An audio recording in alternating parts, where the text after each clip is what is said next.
Mesdames et messieurs, bonjour. Ravi de vous retrouver. Bienvenue à cette nouvelle édition de notre programme quotidien Midi au Caire.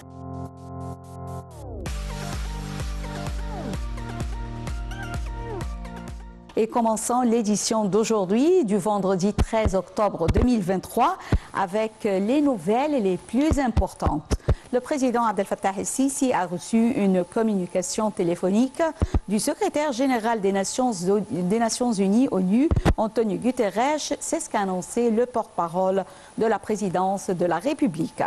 La conversation a examiné les évolutions de l'escalade de la crise actuelle entre les deux parties palestiniennes et israéliennes et les conditions humaines détériorées dans la bande de Gaza, a-t-il rapporté, ajoutant que le président El-Sisi et M. Guterres sont tombés d'accord au sujet de la gravité de cette crise pour la paix et la sécurité régionale. Messieurs El-Sisi et Guterres ont jugé important de parvenir à un arrêt des hostilités sur tous les fronts et de protéger les civils en prenant des mesures immédiates visant à empêcher davantage de détérioration des conditions humaines et à donner l'opportunité aux efforts diplomatiques pour endiguer la situation, restaurer le calme et redonner vie au processus de paix. Le président El-Sisi a mis en avant l'importance d'une action sérieuse destinée à trouver une solution équitable à la cause palestinienne en conformité avec les résolutions de la légalité internationale prises à ce sujet. Il a ajouté que l'Égypte poursuivait ses efforts pour fournir un soutien à toute démarche future contribuant au processus de paix inéluctable pour réaliser la paix et la stabilité durable au Moyen-Orient.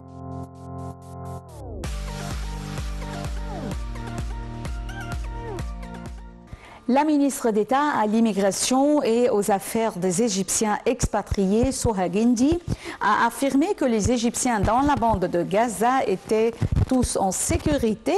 exprimant son espoir que la paix prévale à Gaza pour arrêter l'effusion de sang et sécuriser l'acheminement des aides humanitaires aux personnes qui les méritent.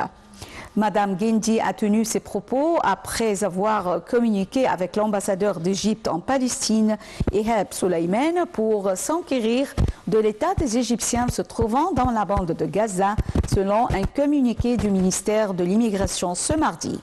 D'autre part, le ministère a indiqué avoir reçu des appels à l'aide de près de 30 Égyptiens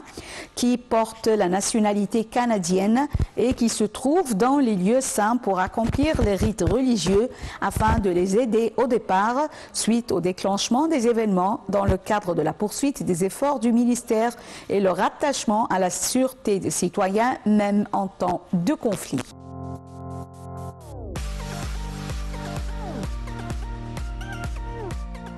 Le président Abdel Fattah el-Sisi a remercié l'OMS, Organisation mondiale de la santé, et son directeur général pour le soutien sincère que l'organisation avait porté à l'Égypte et exprimé sa grande joie de l'amélioration de la santé des citoyens égyptiens face à l'hépatite C qui constitue depuis longtemps un problème et une crise chronique pour la santé des Égyptiens. Un commentaire.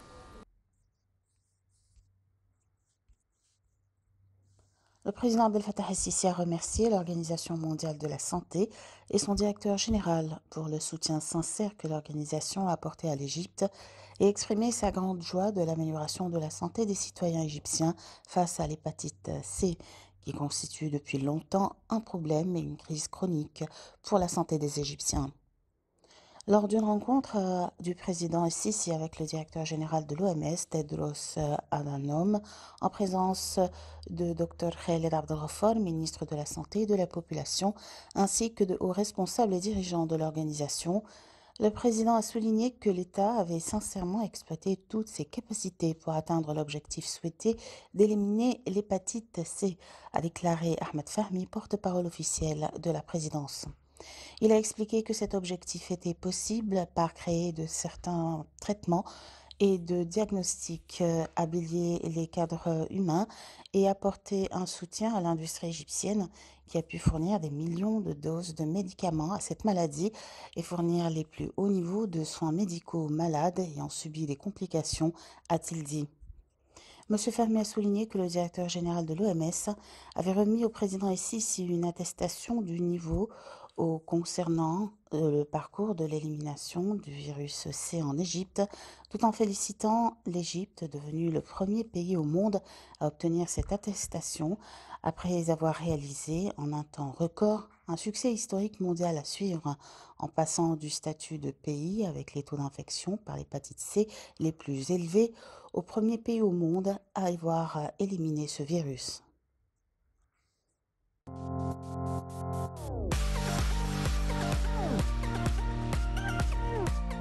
Le Premier ministre Mostafa Madbouli a souligné que l'annonce par l'OMS, Organisation mondiale de la santé, de la réussite de l'Égypte à mettre fin totalement à l'hépatite C constituait un message clair sur la capacité de l'État égyptien.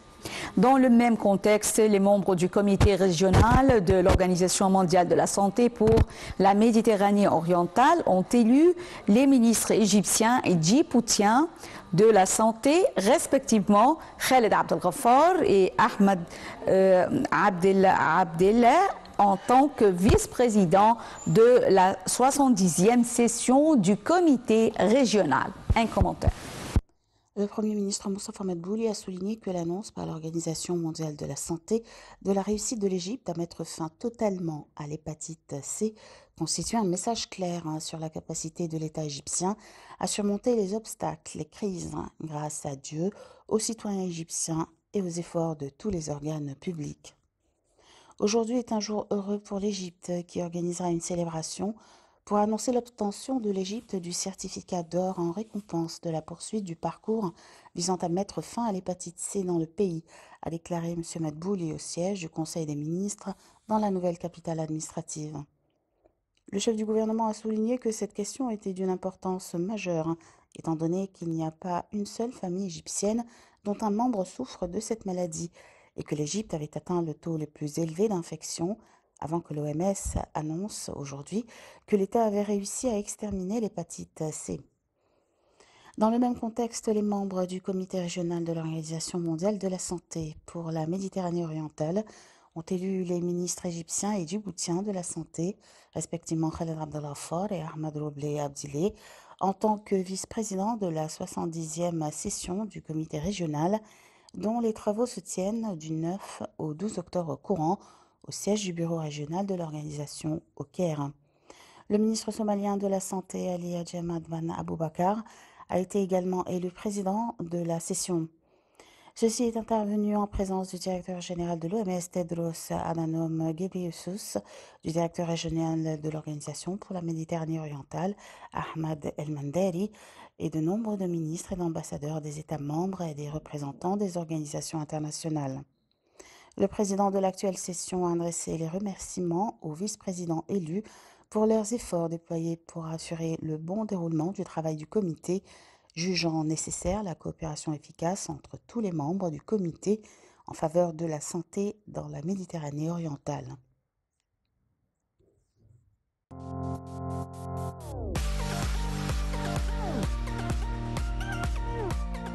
L'État accorde un grand intérêt pour assurer le climat propice aux investissements et optimiser le profit tiré des opportunités d'investissement disponibles. C'est ce qu'a affirmé le Premier ministre Mostafa Madbouli. L'État cherche à aplanir toutes les difficultés de dressement de par la République et assurer également une infrastructure au terrain industriel, a déclaré le chef du gouvernement au cours d'une réunion ce mardi pour faire le point sur les terrains industriels dans la zone de Ata'a dans le gouvernorat de Suez en présence des ministres et responsables concernés. La réunion a porté sur les propositions avancées sur le développement des terrains industriels dans la zone précitée, y compris l'examen des primes accordées aux usines désirant opérer dans des industries que le gouvernement cherche à localiser, a déclaré le porte-parole du Conseil des ministres, Sameh El-Kishin.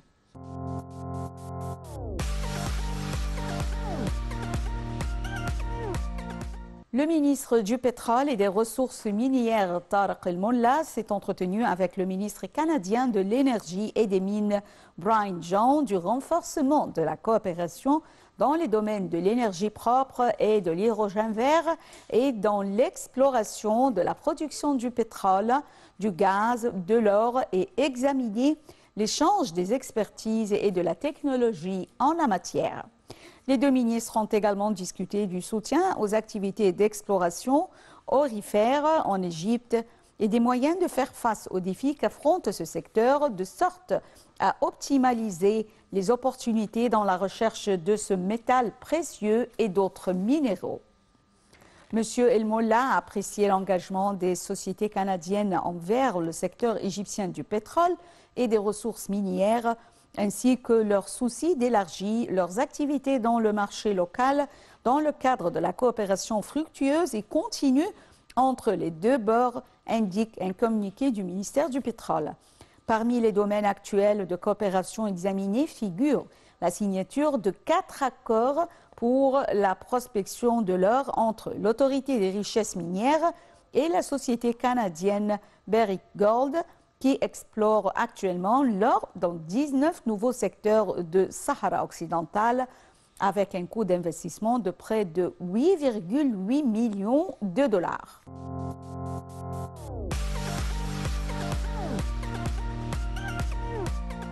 La ministre de la Coopération internationale, Rania Al-Malchat, a participé virtuellement à la célébration du 15e anniversaire de la création de l'Association euro-méditerranéenne arabe EMA à Berlin, en présence d'un nombre de responsables, à savoir le secrétaire général de l'EMA, Clara Gruy-Trouille, et le secrétaire général adjoint de l'Union pour la Méditerranée, Abdelkader El-Qissassi, et l'ambassadeur d'Égypte à Berlin, Khaled Galel.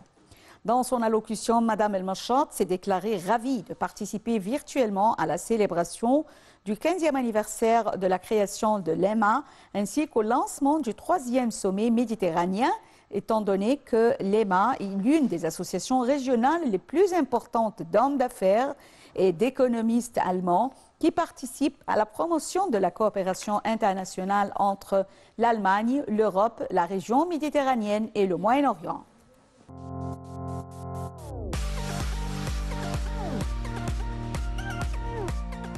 La ministre du Plan et du Développement économique, Hala Saïd, a affirmé que le montant total des investissements publics consacrés au gouvernorat de Sinaï Nord et du Sinaï Sud dans le budget de l'exercice 2023-2024 se chiffrait à 11,6 milliards de livres égyptiennes. Le plan de développement de l'État accorde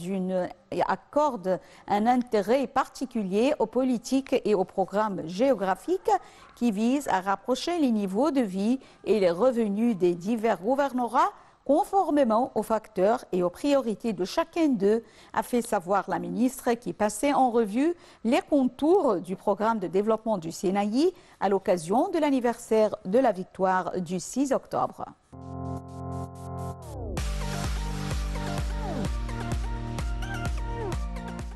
Et terminons avec cette nouvelle concernant la technologie.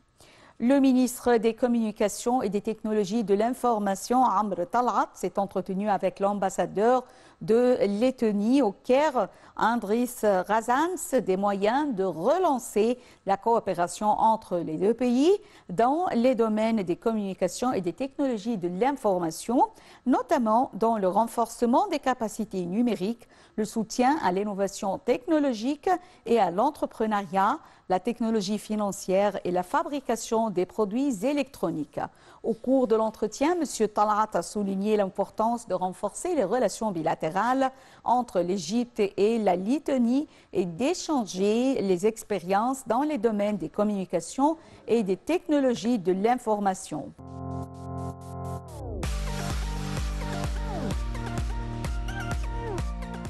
Mesdames et messieurs, fin de cette édition de notre programme quotidien Midi au Caire. Merci pour votre fidélité à Nile TV International. Bonne journée et au revoir.